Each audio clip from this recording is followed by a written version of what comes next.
परम पवित्र परमेश्वर को महिमा और आदर मिले। आदरणीय परमेश्वर के दास लोग और तमाम प्रभु के प्रियजनों, आप सबों को प्रभु यीशु मसीह के धन्य नाम में मसीही वंदना पेश करता हूं।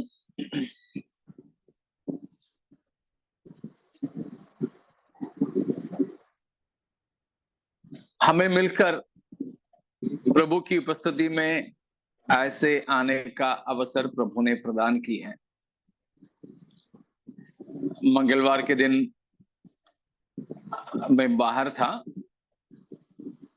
इसलिए हमारा जमा होना नहीं हो पाया था, लेकिन आप लोगों ने आज इस प्रकार एकत्रित होने का तैयारी जताए और उस वजह से हम आज एकत्रित हैं।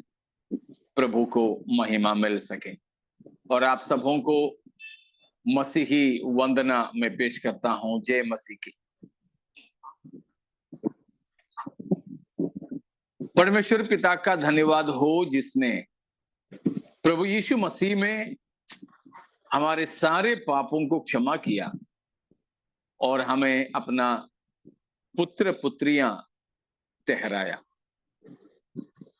परमेश्वर के नाम आदर और महिमा के योग्य है।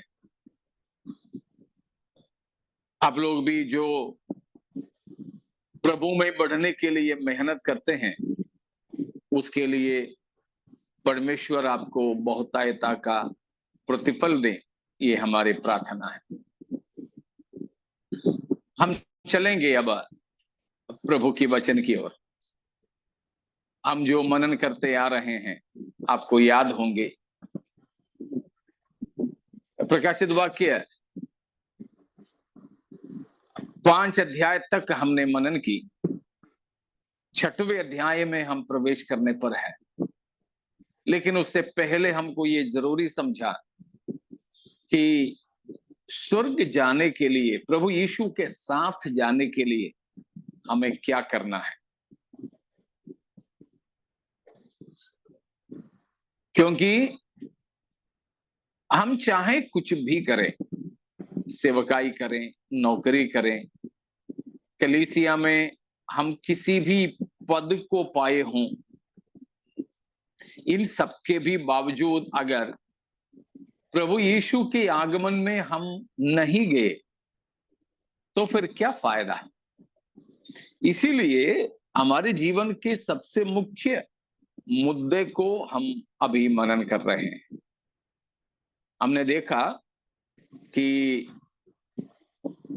एक साधारण मनुष्य के लिए उद्धार पाना, यीशु को ग्रहण करना सबसे मुख्य बात है।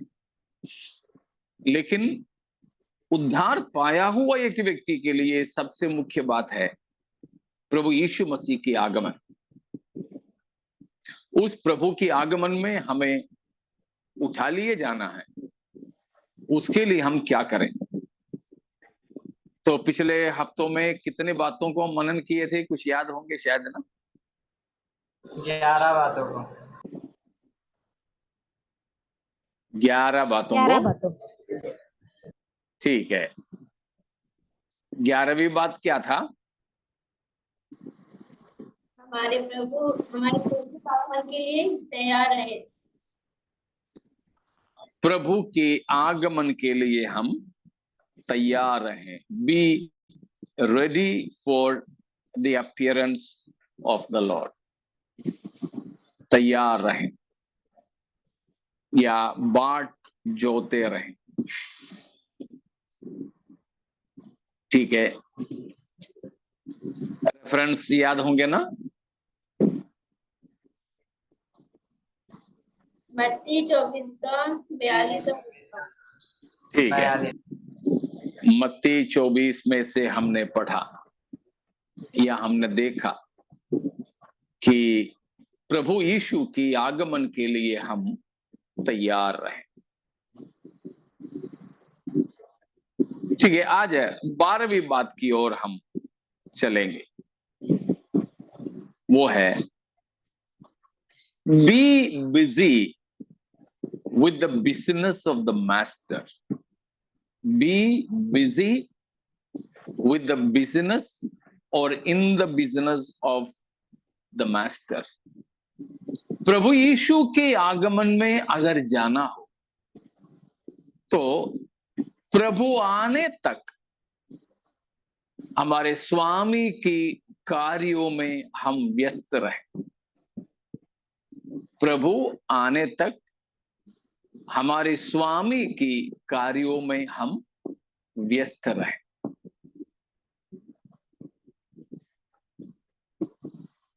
प्रभु यीशु के साथ यदि हमें जाना हो तो हमें प्रभु यीशु मसीह के कार्यों में व्यस्त रहना चाहिए, व्यस्त रहना चाहिए। लूका के सुसमाचार 19 अध्याय उसकी 13 से 18 तक, लूका 19 की 13 से 18 तक कोई एक जन पढ़ सकते हैं?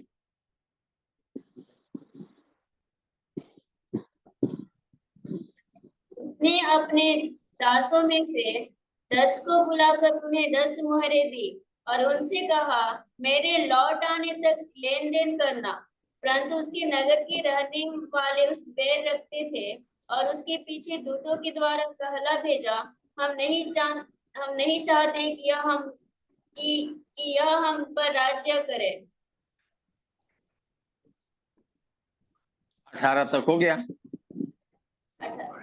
जब वह राजपद पाकर लौटा तो ऐसा हुआ कि उसने अपने दासों को जिन्हें रोकट दी थी अपने पास बुलवाया ताकि मालूम करे कि उन्होंने लेन देन से क्या क्या कमाया। तब पहले ने आकर कहा, हे स्वामी, तेरी मुहर से 10 और मुहरें कमाई है। उसने उससे कहा, धन्य है उत्तम दास, तू बहुत ही थोड़े में विश्वास योग्य निकला, अब 10 नगरों पर अधिकार रख। दूसरों ने आकर कहा, हे स्वामी, तेरी मुहरे से 5 और मुहरें कमाई है।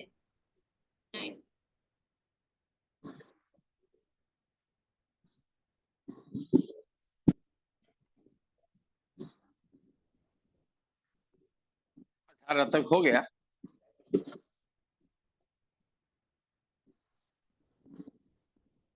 तो ये हम वर्ड प्रभु यीशु मसीह ने कहा हुआ एक बात है।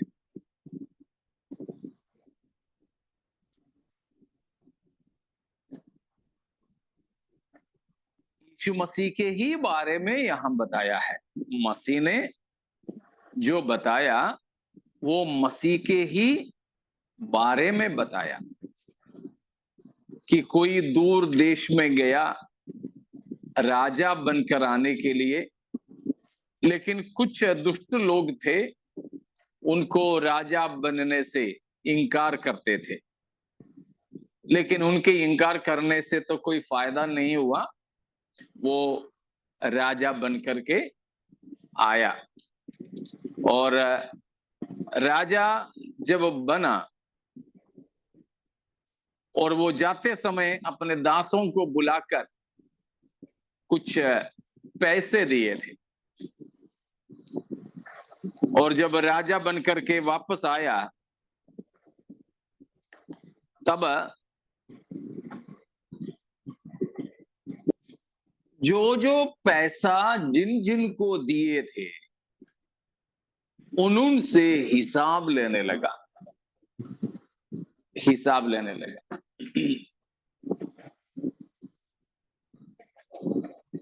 मतलब उसकी 11 से लेकर 27 तक की वचन है। खास तौर पर उसकी 25वां पद तक इसी विषय के बारे में बताया है। और एक जगह पर प्रभु यीशु मसीह तोड़े देने के बारे में भी बताया है, 5, 2 और 1 टैलेंट्स। तो ये राजा दूर देश में जा रहा था, तो अपने दासों को उन्होंने कुछ पैसे दिए। किस लिए पैसा दिया था?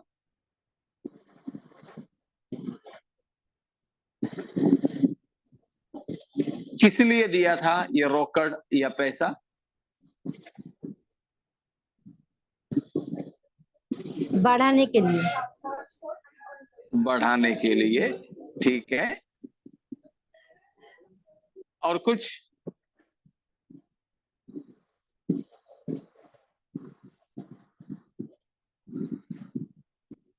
शोभा क्या पढ़ी थी?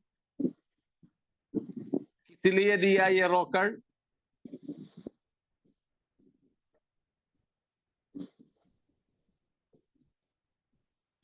13वां वचन में क्या पढ़ी थी? और पढ़ो एक बार। उसने अपने दासों में से 10 को बुलाकर उन्हें 10 मुहरें दी और उनसे कहा, मेरे लौट आने तक लेन देन करना। किस लिए दिया था? लेन देन व्यापार करने को। व्यापार करने को, लेन देन करने को, लेन देन।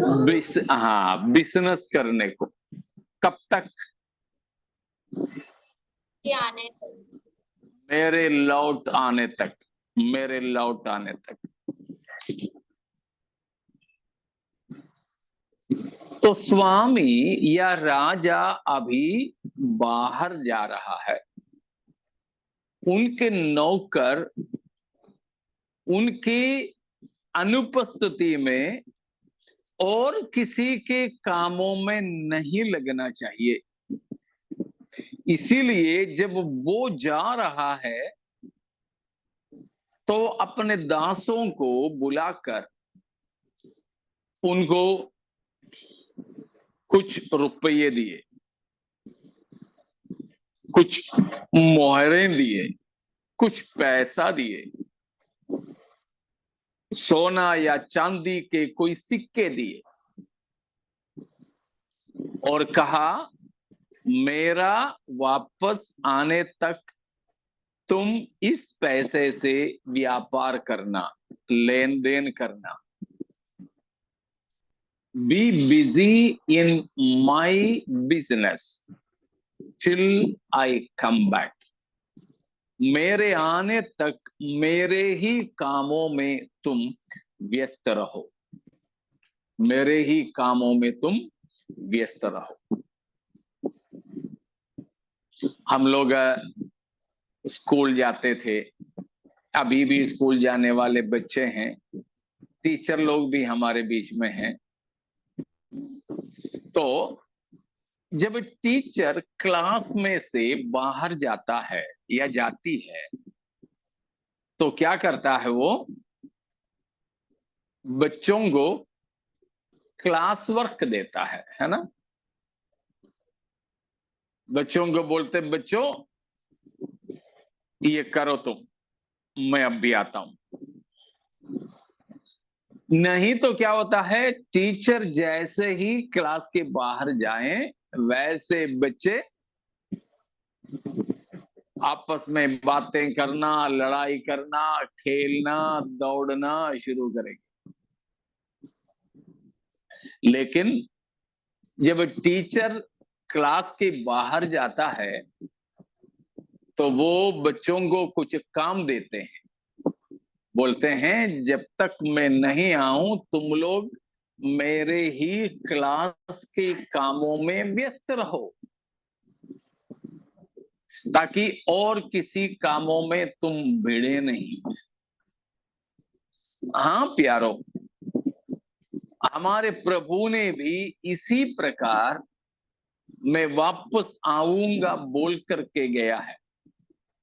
यूहन्ना 14वें अध्याय में प्रभु यीशु मसीह ने बोला, मैं तुम्हारे लिए जगह तैयार करने जाता हूं।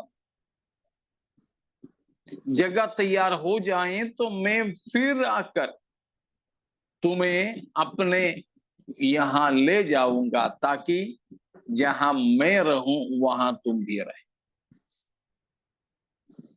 तो मसीह ने हमको वादा किया वापस आने का और मसीह चला गया स्वर्ग की ओर।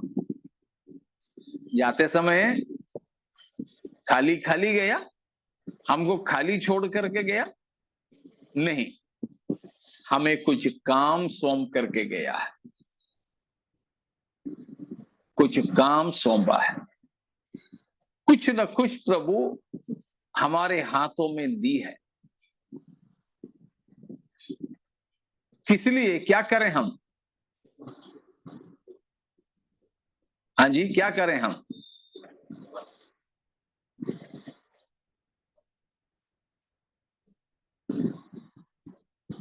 वो काम को पूरा पूरा करें।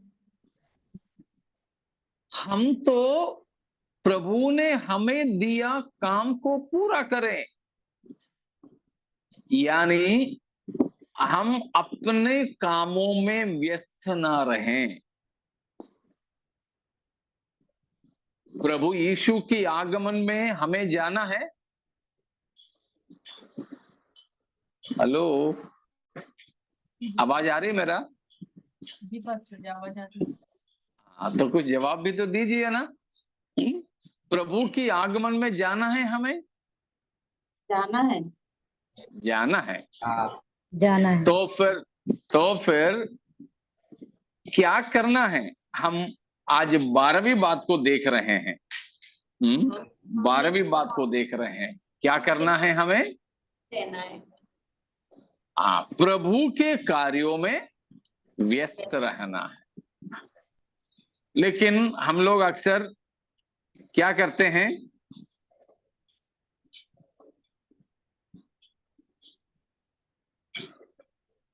हमारे कामों में व्यस्त रहते हैं। हमारे कामों में व्यस्त रहते हैं। प्रभु के काम देखने के लिए हमारे पास अक्सर समय नहीं रहता है।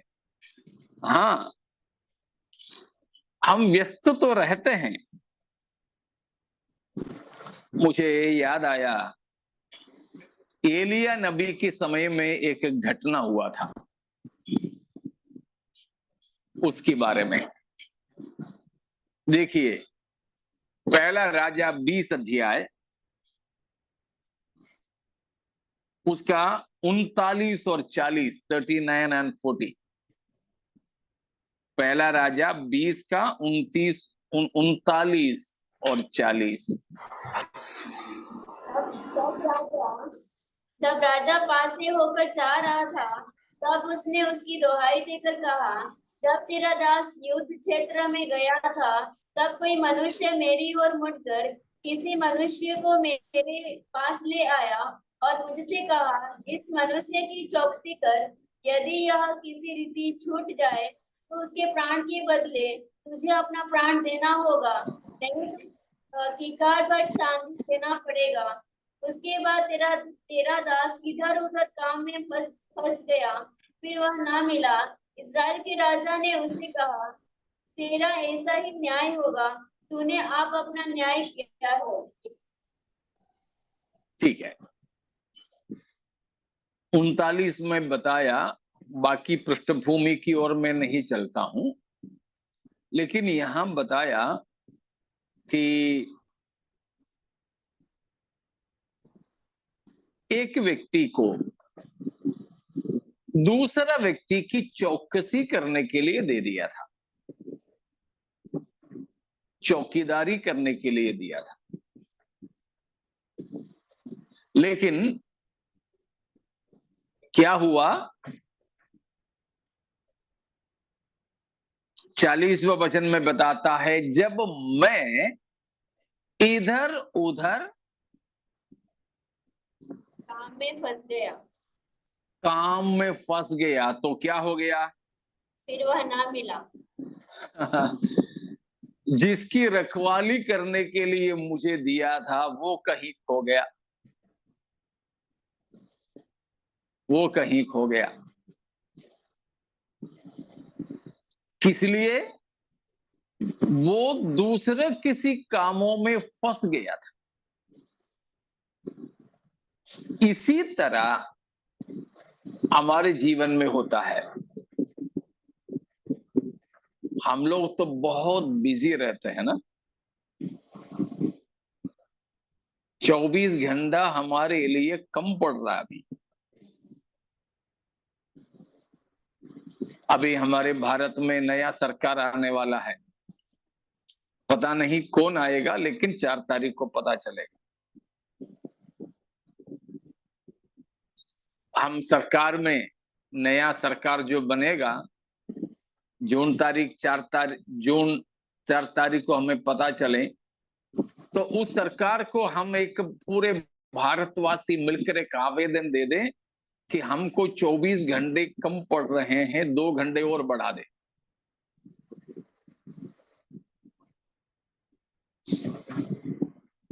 होगा? इच्छा तो होंगे हमको ना।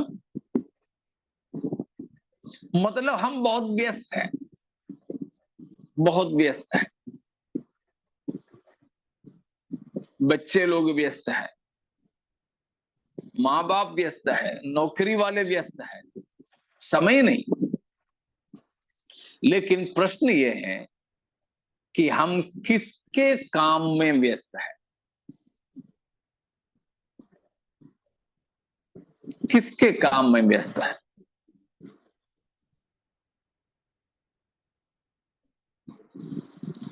अक्सर हम किसके काम में व्यस्त रहते हैं? घर के काम। हाँ, अपने अपने काम में ना।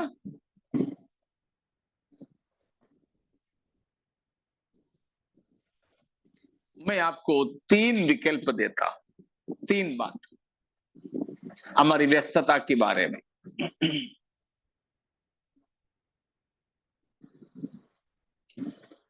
क्या हम प्रभु के लिए व्यस्त रहते हैं, अपने लिए व्यस्त रहते हैं, या प्रभु के साथ व्यस्त रहते हैं? 3 व्यस्तता। We often are busy, but the question, busy for the Lord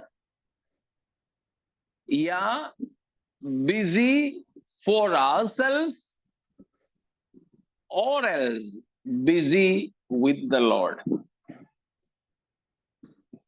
हम प्रभु के लिए या प्रभु के विषयों में हम व्यस्त हैं, अपने कामों में व्यस्त हैं, या प्रभु के साथ व्यस्त हैं?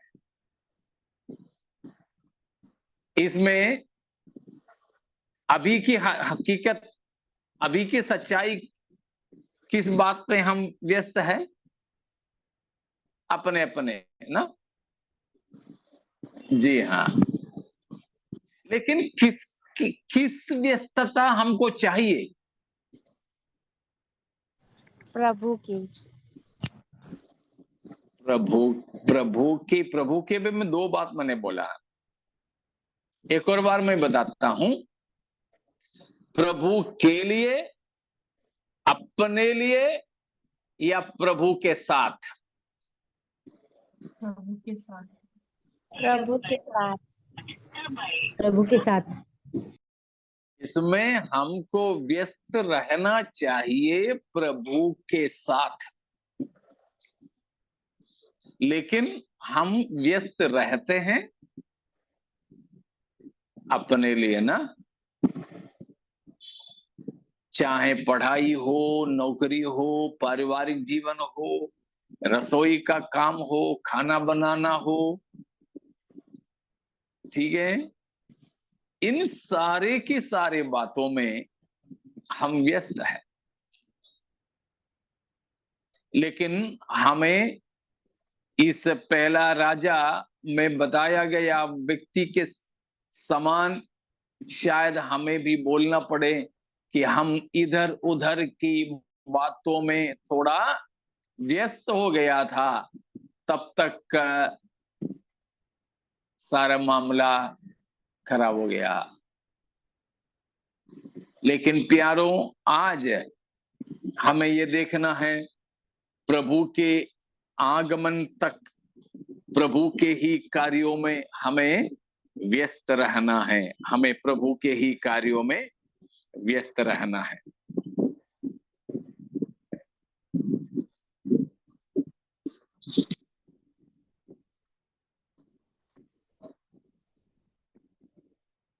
मत्ती के सुसमाचार 24 अध्याय,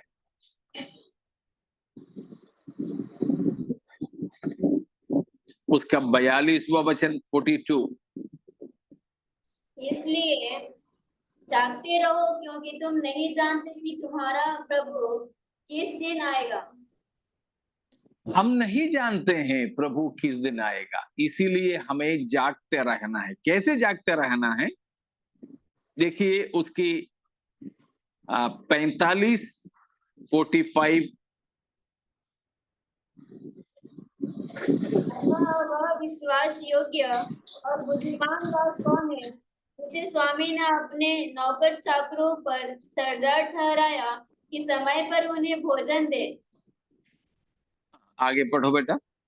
धन्य है वह दास जिसे उसका स्वामी आकर ऐसा ही करते पाए। धन्य है वो दास जिसको अपना स्वामी आते या आते समय ऐसा ही करते पाए, ऐसा ही करते पाए।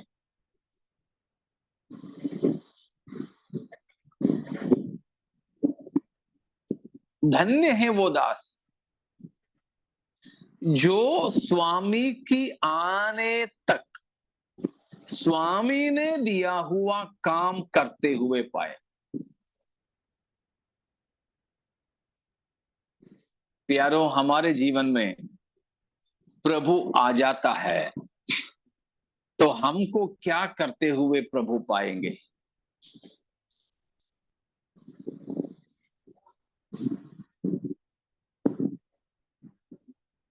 Praise God. मैंने शायद आपको पहले एक बार बोला हुआ एक चीज है। हमारे एक साथी प्रभु के दास ने दिया हुआ एक दृष्टांत है कि एक आदमी, एक स्वामी जब सुबह कहीं जा रहा था तो एक मजदूर लगाया। मजदूर इसीलिए लगाया था कि वो अपने घर के पीछे एक गड्ढा खोदे, घर के पीछे एक गड्ढा खोदे। तो मजदूर को लगा के घर वाला अपने काम पे निकल गया। शाम को वो जल्दी आया तो उसने क्या देखा कि ये आदमी जिसको मजदूरी पे लगाया था गड्ढा खोदने के लिए, वो गड्ढा खोदना छोड़ के चारों ओर के आवारे लोगों के साथ जुआ खेलने में लग गया। उसको स्वामी ने लगाया था गड्ढा खोदने, मजदूरी की वादा किया था, लेकिन उसने तो काम छोड़ के चारों ओर लगने वाले लोगों के साथ जुआ खेलने लगे। हमारे बचपन में ऐसे होता था कि हमको कहीं शायद घर में कोई मेहमान आया तो कॉफी पाउडर लेने के लिए हमको दुकान भेजा। हम तो पैसा लेके दुकान चले गए, लेकिन जाते जाते में दोस्त लोग खेल रहे हैं रास्ते में। हम तो भूल गए घर पे मेहमान आया है, हम तो भूल गए कोई सामान लेने के लिए भेजा है। बच्चों के साथ हम लोग ऐसे ही दोस्तों के साथ मिलके खेलने लगे। जब हमें काफी देर से नहीं देखा तो घर वाले पापा खोज करके आता है। आते समय हाथ में एक छड़ी भी लेकर आता है। पापा को देखते तब याद आता है, अरे मेहमान कोई बैठा है, उनको कॉफी पाउडर लेने के लिए तो भेजे थे। हम भूल जाते हैं।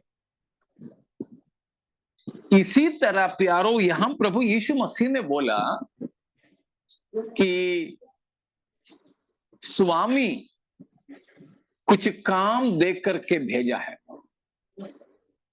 स्वामी कहीं बाहर चला गया, कब आएगा पता नहीं। बोला है कि ऐसे काम में तुम लगे रहना। लेकिन कुछ दास लोग हैं जो अपने काम में लगे रहे। धन्य है वो दास जिसको स्वामी आते समय ऐसा ही काम करता हुआ पाए। प्यारों, प्रभु यीशु के साथ अगर हमें जाना है, प्रभु की कार्य में हम व्यस्त रहें, प्रभु के साथ भी व्यस्त रहें। उसमें सबसे महत्वपूर्ण कौन सा है? प्रभु के साथ। प्रभु के साथ। मार्था और मरियम को हम जानते हैं। मार्था प्रभु के लिए व्यस्त थी, लेकिन मरियम प्रभु के साथ। प्रभु यीशु मसीह ने किसके बारे में थपथपाया? मरियम के बारे में। जो प्रभु के साथ व्यस्त थे। प्यारों, प्रभु यीशु की आगमन में हमें जाना है और किसी की काम में व्यस्त रहेंगे तो नहीं हो पाएगा। इसीलिए हम प्रभु की कार्य में ही व्यस्त रहें और प्रभु के लिए ही व्यस्त रहें। उससे बढ़कर प्रभु के साथ साथ हम व्यस्त रहें, क्योंकि प्रभु ने हमको जो चुना है, प्रभु ने हमें जो बुलाया है, उसका प्राथमिक उद्देश्य क्या है? प्रभु हमें चुनने का प्राथमिक उद्देश्य क्या है?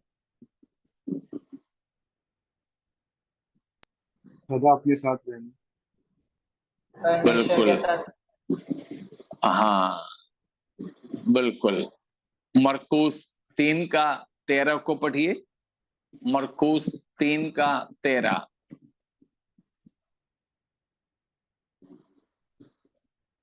फिर वह पहाड़ पर चढ़ गया और जिन्हें वह चाहता था उन्हें अपने पास बुलाया और वे उसके पास आए।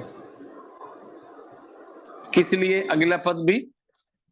तब उसने 12 पुरुषों को नियुक्त किया कि वे उसके साथ साथ रहे और वह उन्हें भेजे कि वे प्रचार करें। देखा, प्रभु अपने चेलों में से 12 पुरुषों को चुना। क्या था मकसद? 3 विशेष मकसद है। उसमें पहला मकसद था कि वे यीशु के साथ साथ रहें। वे यीशु के साथ साथ रहें। तो सबसे पहला हमारा मकसद है प्रभु के साथ रहना। इसीलिए उस मकसद को हमें पूरा करना है, प्रभु के साथ हम व्यस्त रहते हुए। जब हम प्रभु के साथ व्यस्त रहेंगे तो प्रभु हमें प्रचार करने के लिए भेजेंगे, प्रभु के लिए हमें प्रभु भेजेंगे। इसलिए सबसे खास हमें व्यस्त रहना है प्रभु के साथ, और दूसरा प्रभु के लिए। ये दोनों अगर हम करें तो प्यारों, प्रभु यीशु के आगमन में हम प्रभु के पास ले लिए जाएंगे। यदि नहीं तो हम प्रभु के साथ नहीं जा सकेंगे। समझ में आया ना? इतने में कोई शक है? पूछिएगा।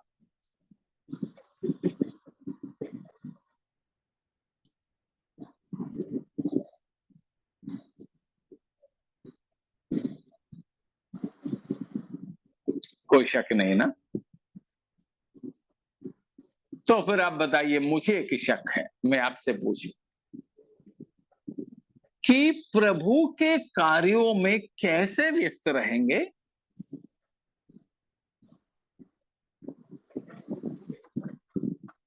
प्रभु के लिए हम कैसे व्यस्त रहें।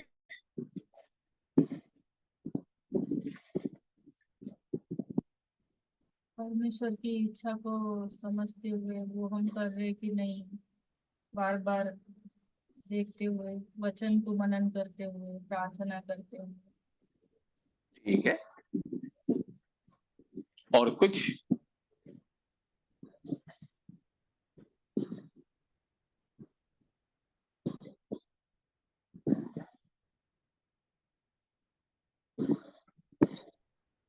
स्वरूप सिस्टर कुछ बोल रही हो तो आवाज नहीं आ रही है।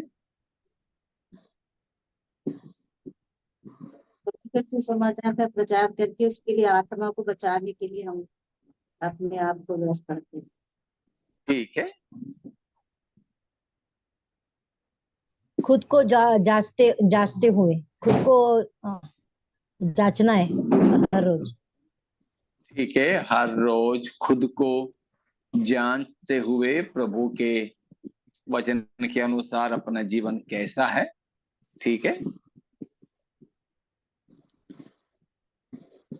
ठीक है, आप लोगों ने जो भी बातें बोले हैं सही है, तो उसको मैं थोड़ा सा और सरलता से आपको समझाने के लिए एक सवाल करूं। हमने देखा कि लूका में कि स्वामी ने एक एक दास को बुलाकर उनको कुछ मोहरें दिया या कुछ रुपए दी।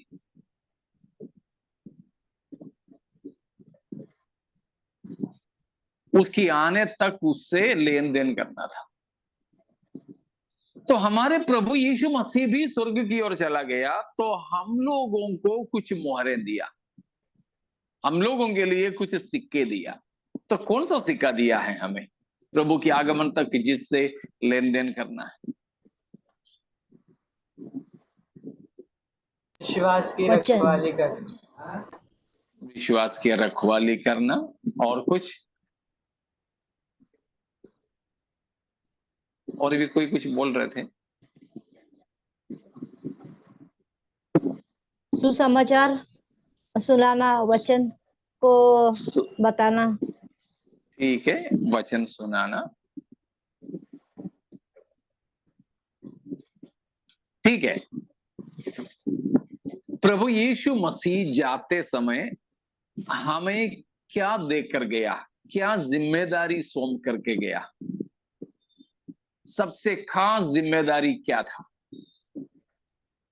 मैथ्यू 28 में तो मैथ्यू 28 की 18 और 19। ठीक है बेटा, कि स्वर्ग और पृथ्वी का सारा अधिकार मुझे दिया गया है, इसीलिए तुम जाकर सारे सृष्टि के लोगों को सुसमाचार सुनाओ। हाँ, जरूर। प्रभु यीशु मसीह स्वर्ग जाते समय हमें दे गया काम है, हमें दे गया धन है प्रभु यीशु के सुसमाचार सुनाने का जिम्मेदारी। और उन्हीं पदों में मत्ती 28 का 18, 19, 20 पदों के अनुसार दूसरा एक जिम्मेदारी यह था कि चेलों को सिखाना। ठीक है ना? सुसमाचार सुनाना, उसमें बपतिस्मा भी होता है। और दूसरा है, क्या है? जो चेले बन गए हैं उनको सिखाना। मतलब कलीसिया के अंदर भी बाहर भी हमें कुछ काम करने के लिए प्रभु ने सौंपा है। हमें उन्हीं कामों में व्यस्त रहना है। कब तक?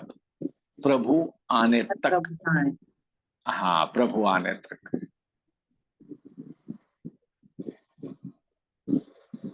उसमें विश्वास की रखवाली करना भी होता है। ठीक है, तो इस तरह के कामों में हमें व्यस्त रहना प्रभु के।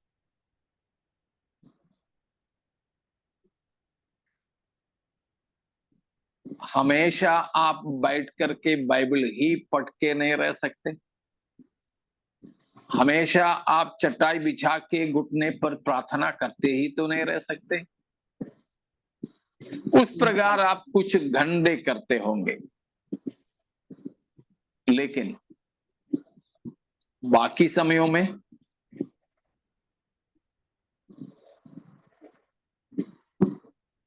कल हम लोग कुछ भाई लोग आपस में बातें कर रहे थे आत्मिक जीवन के बारे में। तो उन्होंने कहा कि बाइबल पढ़ते हैं, प्रार्थना करते हैं। कुल मिलाकर के हमने देखा कि शायद 5 घंटे एक जन प्रार्थना करना, बाइबल पढ़ना, ये सब करते होंगे। तो मैंने उनसे पूछा, आप तो 5 घंटे इस प्रकार करते ही हो, अच्छी बात है, लेकिन 24 घंटे में तो 24 घंटे होते हैं, 5 घंटे नहीं। 5 घंटे तो निकल गया, तो बाकी 19 घंटे हैं।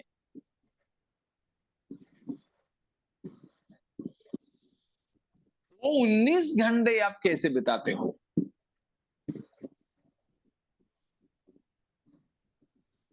प्रभु के साथ हमारा ध्यान अधिकतर किसके बारे में होता है? हमारी इच्छा किस बात के लिए होती है?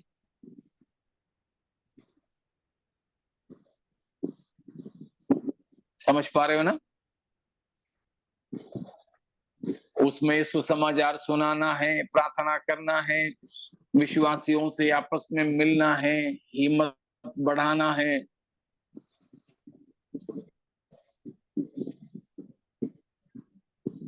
तो इस तरह प्रभु के कार्यों में हम व्यस्त रहें। प्रभु यीशु मसीह जब आएंगे, देखेंगे तो हम प्रभु के ही कार्यों में व्यस्त है, तो प्रभु प्रसन्न होंगे हमें अपने साथ ले जाने के लिए। लेकिन जब प्रभु आएंगे तो हम अपने अपने कामों में भिड़े रहें तो बड़ा मुश्किल है।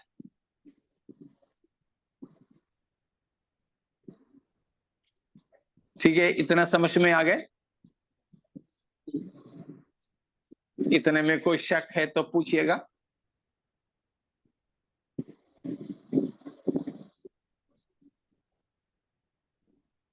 कुछ नहीं, ठीक है। प्रभु यीशु के साथ जाने के लिए जो 12वीं मुद्दा, प्रभु के कार्यों में प्रभु के आगमन तक व्यस्त रहें, व्यस्त रहें। ठीक है, कोई शक नहीं। तो अगली बात,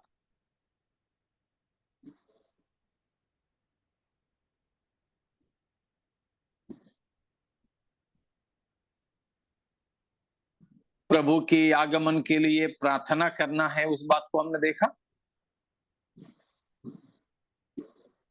नहीं ना?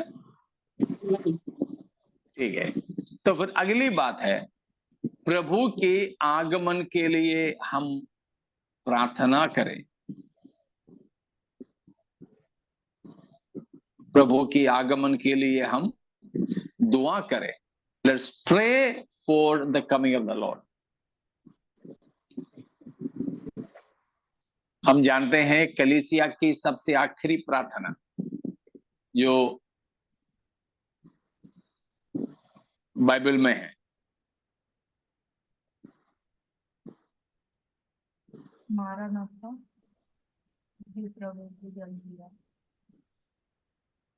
नहीं, वो एक दूसरे से मिलते समय बोलते थे।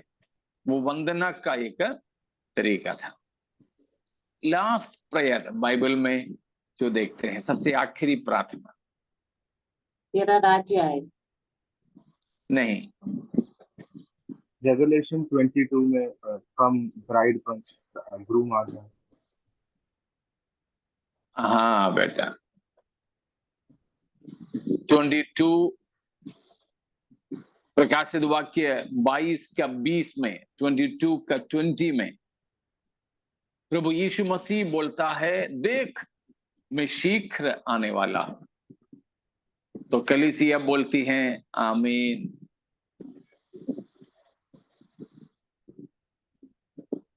उसके बाद यूहन्ना और कहता है, प्रभु यीशु आ, प्रभु यीशु आ। तो कलीसिया की सबसे आखिरी प्रार्थना बाइबल में जो उल्लेखित है वो प्रकाशित वाक्य 22 का 20वां वचन है। प्रभु के आगमन के लिए हम प्रार्थना करें, प्रार्थना करते रहने वाले, प्रभु के आगमन के लिए प्रार्थना करने वाले।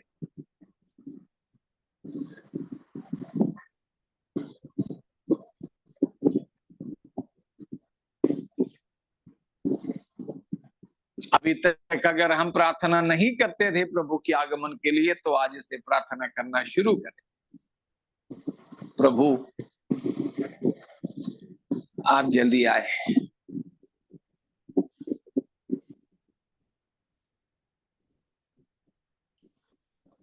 इतना समझ में आ गए? प्रभु की आगमन में जाना है तो उसके लिए 13वीं शर्त है कि प्रभु के आगमन के लिए प्रार्थना करें। प्रार्थना करने का मतलब है कि प्रार्थना हमारे ख्वाहिश को प्रकट करती है, हमारी इच्छा को प्रकट करती है। तो हम अपने प्रभु के सामने अपने हृदय को खोल करके रखें।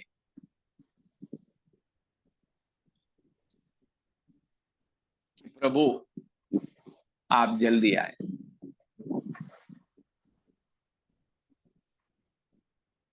ठीक है, अभी तक अगर प्रभु के आगमन के लिए प्रार्थना नहीं करते थे तो अब से करना शुरू करें। Praise God.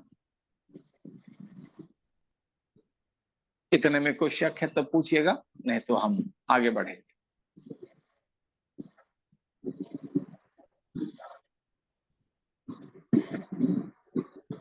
कुछ नहीं, ठीक है।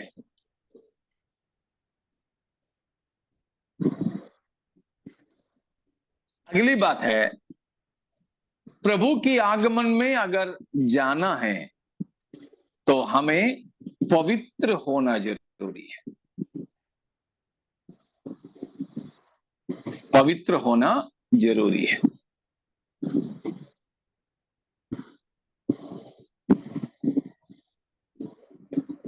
पहला थिस्सलुनीकियों 5 का 23 को पढ़िए। पहला थिस्सलुनीकियों 5 का 23।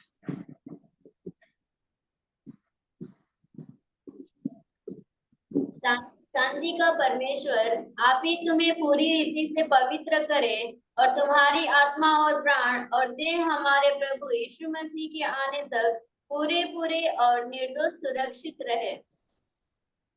प्रभु के आगमन के समय तक, प्रकट होने तक सुरक्षित रहे।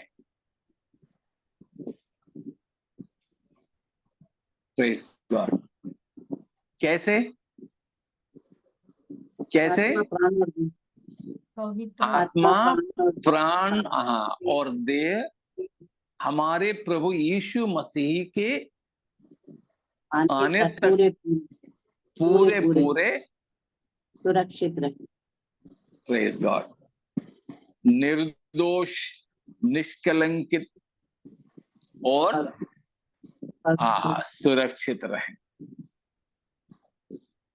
तो उसका मतलब प्रभु के आगमन में जाना है तो हमें पवित्र होना बहुत ही जरूरी है। पवित्रताई के बिना कोई प्रभु को नहीं देख सकते।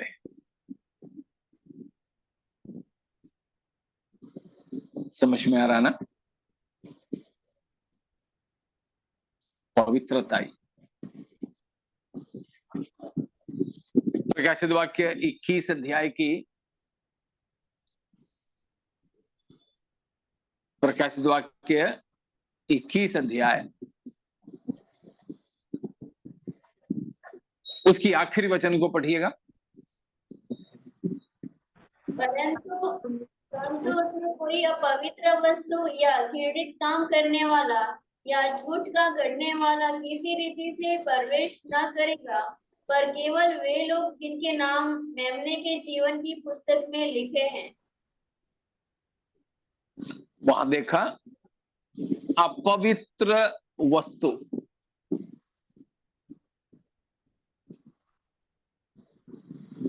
ऐसा कुछ भी परमेश्वर के राज्य में प्रवेश नहीं करेगा। इसलिए प्यारों,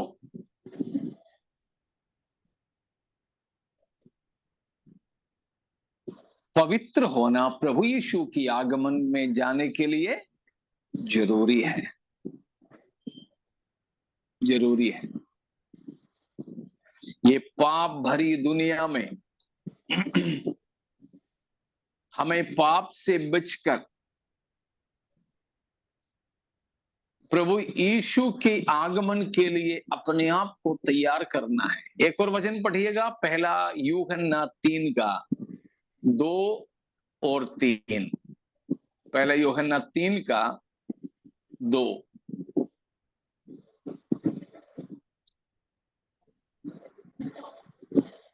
जल्दी पढ़ें, पहला यूहन्ना 3 का 2। उसके बाद में हम तीसरा वचन भी पढ़ेंगे।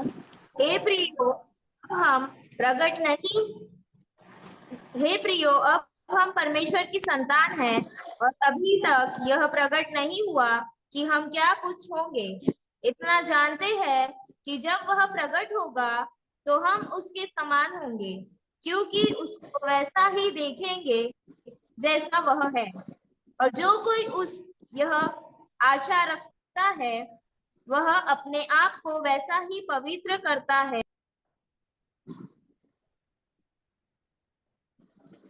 देखा, हे प्रियो, अब हम परमेश्वर के संतान हैं, लेकिन अब तक ये प्रकट नहीं हुआ कि हम क्या कुछ होंगे। लेकिन इतना प्रकट हुआ है कि हमारे प्रभु यीशु मसीह आएगा, तब हम उसके समान होंगे और हम उसको वैसा ही देखेंगे जैसा हमारे प्रभु है। ठीक है, लेकिन उसके बाद में लिखा है, क्या है, जब यीशु मसीह प्रकट होंगे और हम यीशु को वैसा ही देखेंगे जैसा वो है, हम मसीही के समानता में बदल जाएंगे। ये हमारी आशा है। हाँ जी,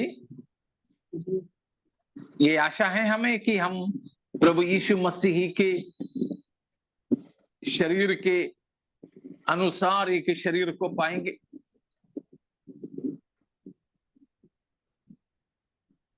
हाँ जी, पाएंगे। तो फिर इस आशा अगर हमें है तो एक जिम्मेदारी भी है।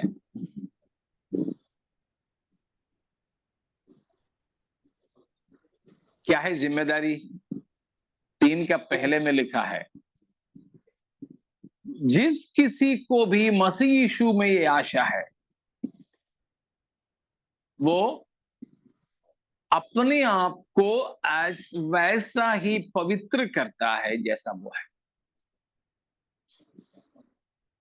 क्योंकि पवित्रता ही के बिना कोई परमेश्वर को देख नहीं सकेंगे। तो पवित्र बनना, इतना समझ में आ गया? इतने में कोई शक है?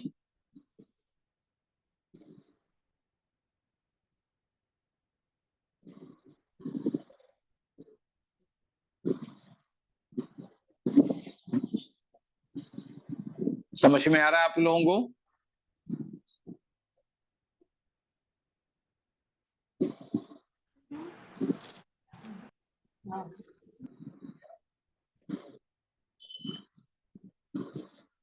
ठीक है, उसी के साथ में दूसरा पत्रस 3:11 भी पढ़िए।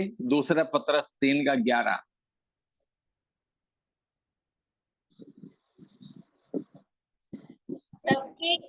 जबकि ये सब वस्तुएं इसी रीति से पिघलने वाली है, तो तुम्हें पवित्र चाल चलन और भक्ति में कैसे मनुष्य होना चाहिए। प्रभु यीशु मसीह आने वाला है। ये पृथ्वी की सारी बातें पिघलने वाले हैं, पिघल करके नाश होने वाला है।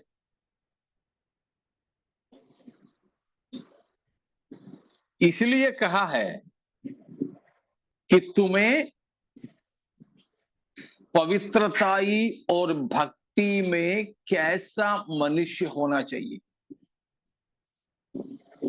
प्रभु आने वाला है, इसलिए हमको और पवित्र बनते जाना है, पवित्र बनते जाना है।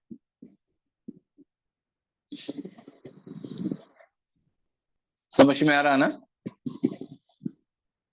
पवित्रताई प्रभु के साथ जाने के लिए अनिवार्य है, अनिवार्य है।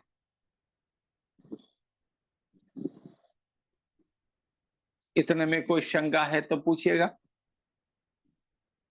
पास्टर जी, पवित्र वर्तन और सुभक्ति, उसमें अंतर कैसे करें? मतलब सुभक्ति में ही पवित्रता भी, उसमें अंदर दूसरा पत्रस 3:11 अभी हम लोग जो पढ़े थे, उसमें की एक शक है सिस्टर अश्विनी ने जो पूछे। वहां पर लिखा है कि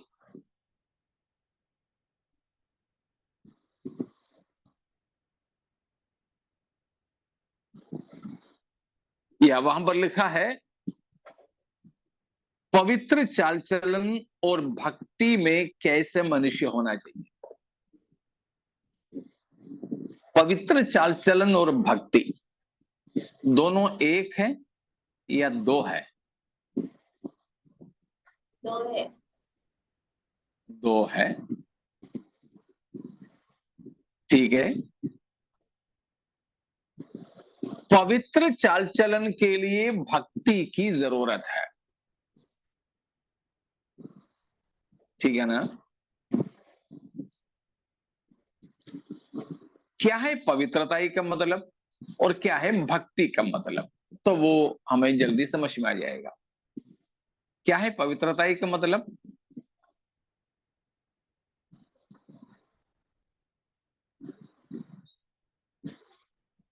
हम परमेश्वर के समान अच्छे स्वभाव या फिर परमेश्वर के लिए अलग,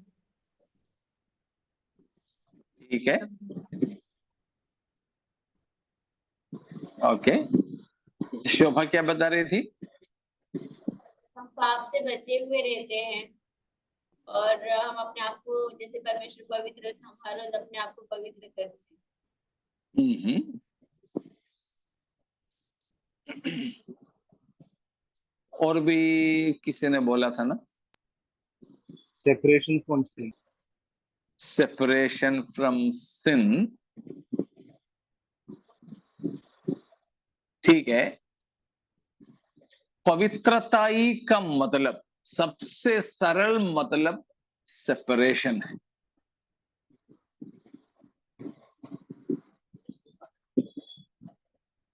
पवित्र का मतलब है अलग।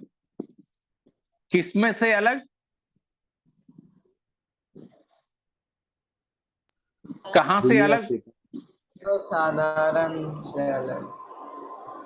हाँ, दुनिया से और पाप से तो अलग है ही, लेकिन और घनिष्ठ बात है सर्वसाधारण से भी अलग। सर्वसाधारण। तो प्यारों, प्रभु यीशु के आगमन में हमें जाना है तो हमें पवित्र चाल चलन और भक्ति चाहिए। तो पवित्रताई का परिभाषा है अलगदाई, सेपरेशन, अलगदाई।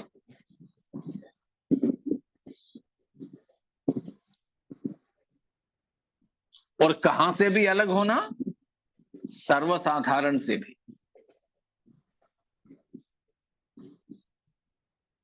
अब भक्ति का मतलब क्या है?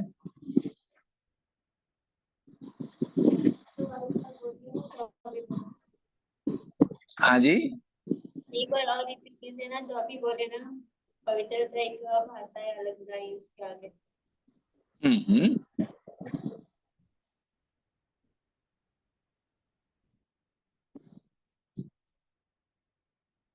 भक्ति का मतलब, ठीक है, भक्ति का दो पहलू मैं आपको बताता हूं। याकूब 1:27 को पढ़िएगा। याकूब 1:27।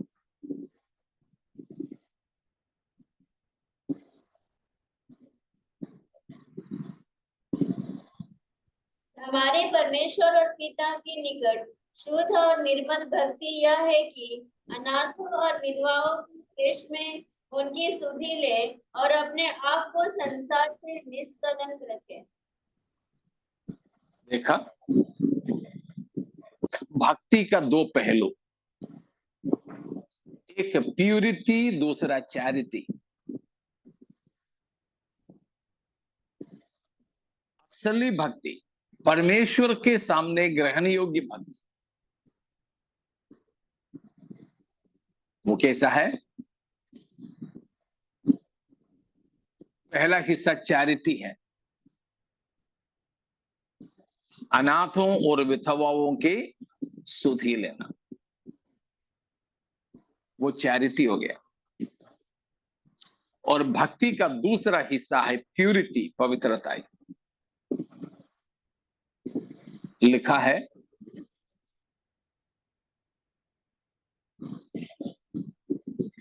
कि हमारे प्रभु यीशु के आगमन में उठा लिए जाने के लिए हमें पवित्र होना, उसके लिए याकूब ने कहा कि असली भक्ति हो तो प्यूरिटी है, संसार से कलंकित होने नहीं देता है।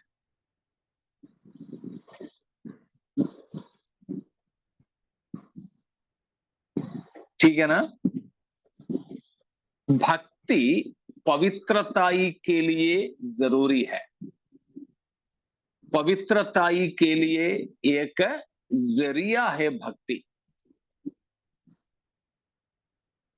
भक्ति में प्रेम और आदर और भय तीनों चीज मिला हुआ है, तीनों चीज।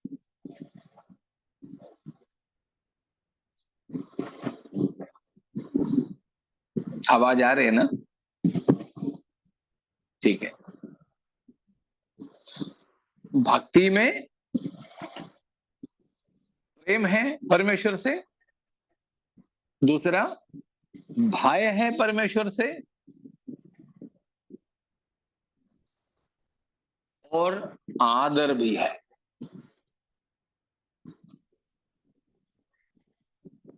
ठीक है? ये तीनों जब मिलता है तभी जाके क्या होता है? भक्ति।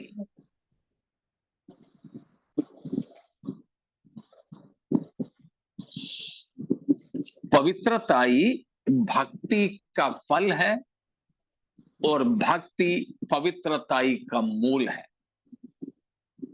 दोनों अलग अलग बोलने से भी एक दूसरे के साथ है। इसलिए पतरस ने कहा भक्ति और पवित्र चाल चलन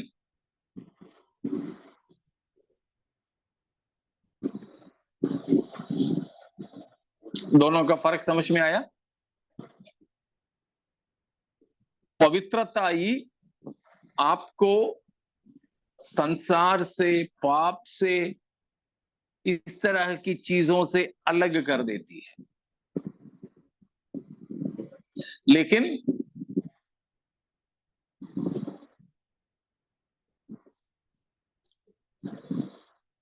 भक्ति,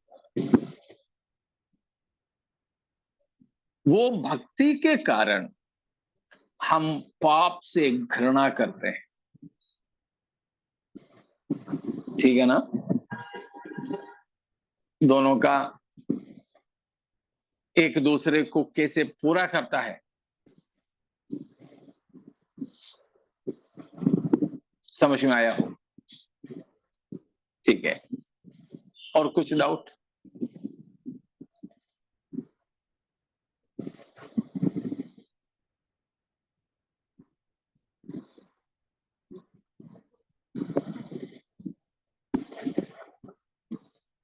तो इसलिए पवित्रता के बिना कोई परमेश्वर को देख नहीं सकते। हमें पवित्र होना जरूरी है।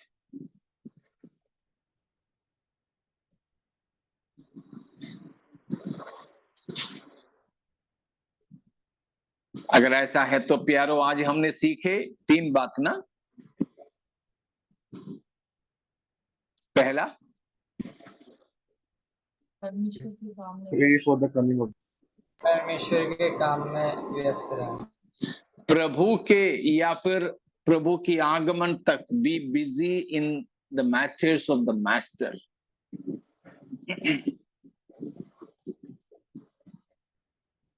अपने स्वामी की काम में व्यस्त रहना। दूसरा था आज जो हमने सीखा, अपने लिए व्यस्त रहना, अपने के लिए। आगमन के लिए प्रार्थना करना। प्रभु के आगमन में जाने के लिए हमने आज 3 बात को सीखा, 12, 13, 14, इन 3 बातों को। उसमें पहला था कि प्रभु के कार्यों में हमें व्यस्त रहना है, प्रभु के साथ हमें व्यस्त रहना है। और दूसरी बात है, प्रभु के आगमन के लिए हमें करना, प्रार्थना करना चाहिए। दुआ करना। हाँ, और तीसरा है, हमने देखा प्रभु के आगमन में अगर जाना है हाँ, तो पवित्रता ही। तो पवित्रता के बिना कोई प्रभु को नहीं देख सकेंगे। तो आइए प्यारों, हम प्रभु यीशु की आगमन बहुत ही जल्दी, किसी भी समय हो सकता है। हम उस प्रभु के आगमन के लिए तैयार हो जाएं, अपने आप को हम समर्पित करें, प्रभु से हम प्रार्थना करेंगे।